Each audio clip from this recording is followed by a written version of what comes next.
Армысыздар, эфирде тәулік тынысы, студиядан Нұрбек Қасым. Мемлекет басшысы Қасым-Жомарт Тоқаев премьер-министрдің орынбасары Роман Склярды қабылдады. Президентке Германиядан инвестиция тартуға, екі елдің бизнес саласындағы ынтымақтастықты одан әрі нығайтуға, Қазақстан экономикасы үшін маңызды саналатын бағыттардағы бірлескен жобаларды іске асыруға қатысты атқарылып жатқан жүйелі жұмыстар жөнінде ақпарат берілді. Үкіметтің жұмыс тобы осы бағыт бойынша перспективасы бар бағыттар мен жобаларды одан әрі пысықтау үшін тұрақты түрде кездесулер өткізуде. Бұдан бөлек Қасым-Жомарт Тоқаевқа Қазақстандағы машина жасау саласын дамыту үшін жүргізіліп жатқан кешенді жұмыстар туралы баяндалды. Елімізде 119 мың қызметкерді жұмыспен қамтып отырған 3 мыңнан астам машина жасау кәсіпорны бар. Үкімет аталған саланы қарқынды дамыту мақсатымен отандық машина жасау кәсіпорындарының бәсекеге қабілеттілігін арттыруға, өндірістің көлемін сақтап, өсімін одан әрі қамтамасыз етуге бағытталған қолдау шараларын қабылдауда. Кездесу қорытындысы бойынша Қасым-Жомарт Тоқаев жүргізіліп жатқан жұмыстардың маңызды екеніне назар аударып, бірқатар нақты тапсырма берді. Парламент мәжілісінің жалпы отырысында Қазақстан Республикасының кейбір заңнамалық актілеріне жер қатынастарын дамыту мәселелері бойынша өзгерістер мен толықтырулар енгізу туралы заң жобасы екінші оқылымда мақұлданды. Сондай-ақ елдегі денсаулық сақтау саласының жағдайы сөз болды. Мәжіліс төрағасы Нұрлан Нығматуллин денсаулық сақтау министрі Алексей Цойды халыққа жақын болуға шақырды. Мәжіліс төрағасы Нұрлан Нығматуллин денсаулық министрлігіне тағы да шүйлікті. Ол індетпен 2 жылдай уақыт күресіп келе жатқанымызды атап өтіп, министрлікке жиналу керектігін айтты. Осы орайда тек қана үлкен қалаларды ғана қамтымай, басқа да аудан орталықтарына барып, жағдайды біліп қайту керек деген пікірін білдірді. Пора вам, уважаемый господин министр, что... Министр мырза, халықтың мұң-мұқтажын тыңдауға шығу керек. Адамдармен санитарлық дәрігердің қаулысы арқылы байланысқанды қою керек. Ауруханаға, емханаға барыңыз. Әсіресе аудандық медициналық ұйымдарды аралап шығыңыз. Ондағы кезекте тұрған адамдарды тыңдаңыз. Менің ойымша, сол кезде медициналық көмек сапасы мен осы көрсеткішке қол жеткізу жайында қажетті мәлімет аласыз. Жалпы өз жұмысыңыз жайында халықтың пікірін естисіз. Жалпы отырыста Қазақстан Республикасы үкіметінің және республикалық бюджеттің атқарылуын бақылау жөніндегі есеп комитетінің 2020 жылға республикалық бюджеттің атқарылуы туралы есептері қаралды. Жобаны қарау барысында халықты жұмыспен қамтамасыз ету басты назарда екендігі айтылды. Спикердің пайымынша, үлкен дағдарысты осылайша еңсере аламыз дейді. Несмотря на то, что действительно удалось сохранить уровень безработицы. Жұмыссыздық деңгейін 4,9% шамасында сақтап қалу мүмкін болғанымен бастапқыда шығыстардың елеулі бөлігі уақытша жұмыс орындарын құруға негізделген. Жұмысқа орналастырудың орташа кезеңі 1-3 айға дейін құрады. Дағдарысқа қарсы жүзеге асыруға қабылданған жобалардың тек 14% ұзақ мерзімді экономикалық активтер мен нысандарды құруға бағытталды. Бұл тұрғыда Шығыс Қазақстан облысынан басқаларында осындай жағдай орын алды. Қалғандары ағымдағы жөндеу жұмыстары, көгалдандыру және осы тектес іс-шараларды атқарған. Осы орайда одан бөлек әсердің қысқа мерзімді екені түсінікті. Осы бағытта квазимемлекеттік сектор субъектілерінің қызметін барынша оңтайландыру көзделіп отыр. Шығынды компаниялар бойынша сауықтырудың арнайы жоспары қабылданатын болады. Егер осы шара ұйымның нәтижелерін жақсартпаса, онда ол жекешелендірудің, қайта құрылымдаудың немесе таратудың тиісті жоспарына енгізіледі. Есепті талқылау кезінде ұлттық қордың жинақтау функцияларын күшейту мәселесі де көтерілді. Осыған байланысты өткен жылы ұлттық қордың активтері 744 миллиард теңгеге өскенін атап өту керек. Қорды басқарудан түскен инвестициялық кіріс 4,1 триллион теңгені құрады. Бұл 2019 жылмен салыстырғанда 2,5 есеге артық. Бюджет кодексіне енгізілген түзетулерге сәйкес 2024 жылдан бастап кепілдендірілген трансферт бойынша жаңа контрциклдік қағиданы қолдану жоспарланып отыр. Кепілдік берілген трансферт мұнайдың консервативтік бағасы кезінде мұнай секторынан ұлттық қорға түсетін түсімдер мөлшерінен аспайтын көлемде айқындалады. Бұл мұнайға тәуелсіз тапшылықты төмендетуге және ұлттық қордың өсуіне ықпал ететін болады. Министр мемлекеттік басқаруды дамыту тұжырымдамасы кезең-кезеңмен жүзеге асырылатынын айтты. Осы арқылы бюджеттік жоспарлау процестерін автоматтандыру аяқталатын болады. Ал мемлекеттік органдардың стратегиялық жоспарларында көрсеткіштер қаржы шығыстарымен өзара байланысты макроиндикаторлар мен индикаторларға бөлінеді деді. Ватхан Қабылтайұлы, Ербол Темірханов, СТВ телеарнасы.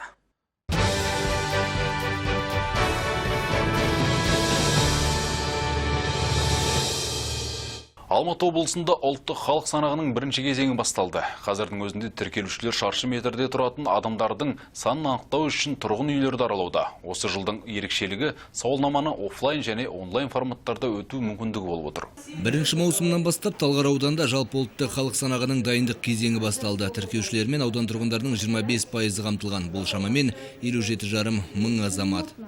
Во всех населенных пунктах Талгарского района. Талғар ауданының барлық елді мекендерінде бірінші дайындық кезеңі өтуде. Бұл жұмысқа 10 нұсқаушы, бақылаушы және 75 тіркеуші тартылды. Аудан бойынша барлығы уақытша негізде 85 адам жиналды. Халық санағының негізгі екінші кезеңі 1 қыркүйектен бастап 30 қазанға дейін жалғасады. Яғни 1 қыркүйектен бастап 15 қазанға дейін онлайн режимде, ал 1 және 30 қазан аралығында планшеттерде жаппай аралау арқылы өтеді. Облыс аумағында халық санағын өткізу үшін 800-ден астам адам жұмысқа орналасады. Мамандарға қойылатын негізгі талап Қазақстанның кәмелетке толған азаматтары болу. Аудандық статистика бөлімінің басшысы Ардақ Дүйсенғалиев атап өткендей, барлық тіркеушілер тұрғындармен қауіпсіз қарым-қатынас жасау үшін вакцинациядан өткен. Қазіргі кезеңде біз тұрғын емес үйлермен және тұрақты тұрғындардың сандарын анықтап жатырмыз. Мен туралы ақпаратты санақ.gov.kz сайтынан менің куәлігім номері арқылы біле аласыздар. Тексеруге болады. Және де 1446 қала номері арқылы, ұялы номері 87878 номері арқылы анықтап білуге болады. Қазақстан Республикасының халық санағы кезінде алынған ақпараттар таратылмайды, қатаң сақталады, тек статистикалық мақсатта қолданылады. Ұлттық халық санағының қорытындысы жыл соңында белгілі болады. Олар соңғы жылдары елдегі демографиялық жағдайдың қалай өзгергенін көруге көмектеседі. Алынған ақпарат әлеуметтік және тұрғын үй инфрақұрылымы объектілерінің құрылысын одан әрі жоспарлау кезінде де қажет болмақ. Абақтыда жазасын өтеп шыққан азаматтар енді еш қиындықсыз жұмысқа орналаса алады. Еліміздің ішкі істер министрлігі жаңа жобаны пилоттық режимде іске қосты. Жобаның басты мақсаты жазасын өтеп түзелуге бет бұрған азаматтардың еңбекпен қамтылуы. Бұл жайлы ішкі істер министрі Ерлан Тұрғынбаев айтты. Әзірге Нұр-Сұлтан қаласында ашылған тігін цехында азаматтар құқық қорғау органдарының қызметтік киімдерін тігумен айналысады. Бұл арқылы аталмыш мекеме 120 адамды жұмыспен қамтамасыз етеді. На данной швейной фабрике будет шиться специальная форма. Аталмыш фабрикада ішкі істер органдары мамандарының киімдері, сонымен қатар абақтыда азаматтарға арналған арнайы киімдер тігіледі. Сондай-ақ медициналық маскаларды тігілетін болады. Аталмыш өндіріс қазір жұмыс істеп тұр. Мұнда 2000-ға жуық маска күнделікті тігіледі. Жұмыстар ары қарай жалғасатын болады. Осы жоба арқылы жазасын өтеп шыққан азаматтардың бостандықтағы өмірге үйренулеріне көмек көрсетеміз. Оларды еңбекпен қамтамасыз етуіне баса назар аударудамыз.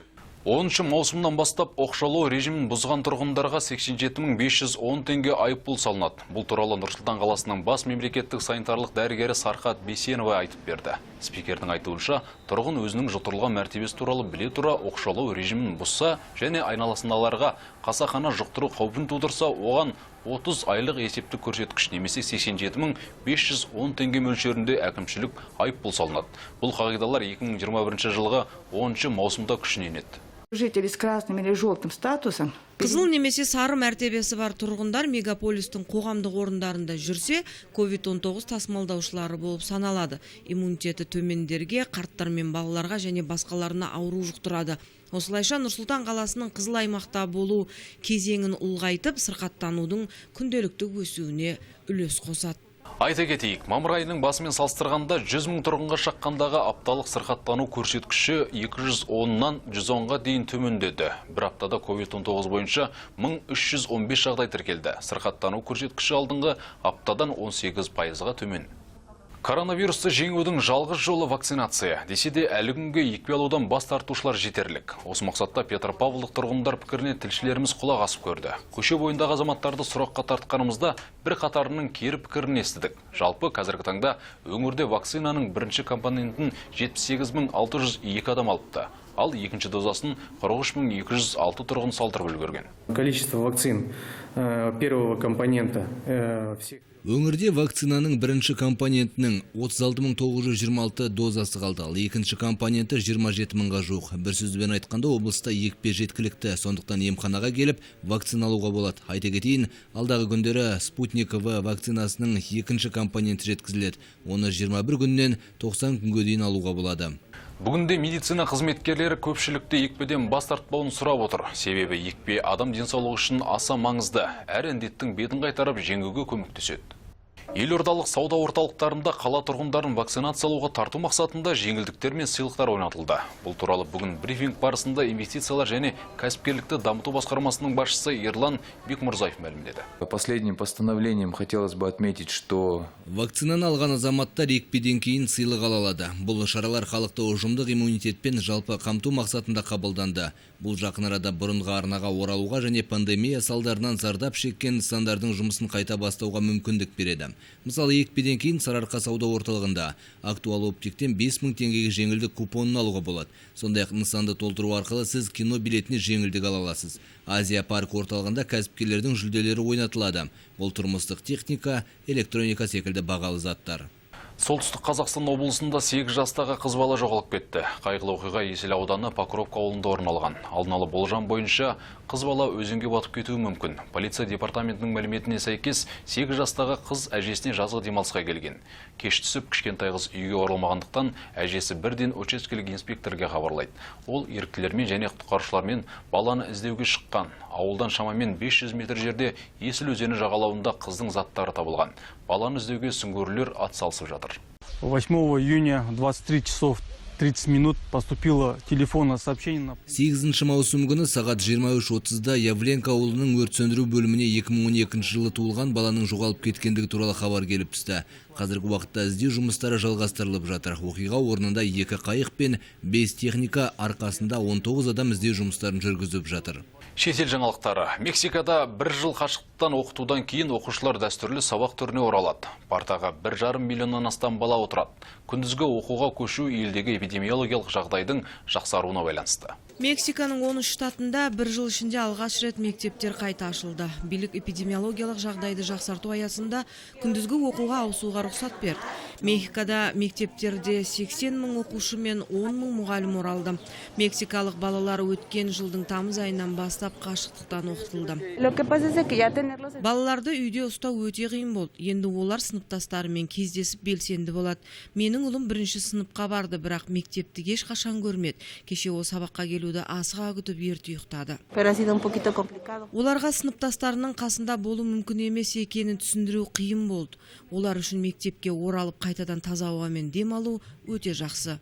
Кіреберісте балалар температураны өлшейді, сондай-ақ олар қолдарын антисептикпен өңдеп, бетперде киіп, әлеуметтік қашықтықты сақтау керек. Бұл сынақ. Біз бір-бірімізді құшақта, бәрін тіпті тамақты бөлісуге дағдыланған балаларды қайта тәрбиелеуіміз керек. Енді оларға, басқаларға қаламдары мен дәптерлерін беруге болмайтынын түсіндіру керек. Бұл жаңа шындықта бәрі өзгерді. Мектептерге оралғандар аптасына 2 рет күніне 4 сағаттан оқиды. Онлайн сабақтар да сақталады. Соңғы уақытта Мексикада халықты вакцинациялау белсенді жүріп жатыр. Өткен аптада миллионнан астам вакцинация жасалды. Қарттардың көпшілігі қазірдің өзінде вакцинацияланған. Қазір 40-59 жас аралығындағы адамдарды иммундау жүріп жатыр. Жалпы алғанда елде 2,5 миллионға жуық коронавирус ауруы анықталды. 220 мыңнан астам науқас қайтыс болды. Эпидемия ақпан айынан бастап тұрақты түрде төмендеп келеді. Өлім саны азайып келеді. 8 маусымда Мексикада пандемиядан 34 адам қайтыс болды. Бұл өткен жылдың сәуір айынан бергі ең төменгі көрсеткіш. Бүгінге келіп түскен жаңалықтар легі осындай. Студияда болған Нұрбек Қасым. Еліміз аман, жұртымыз тыныш болсын.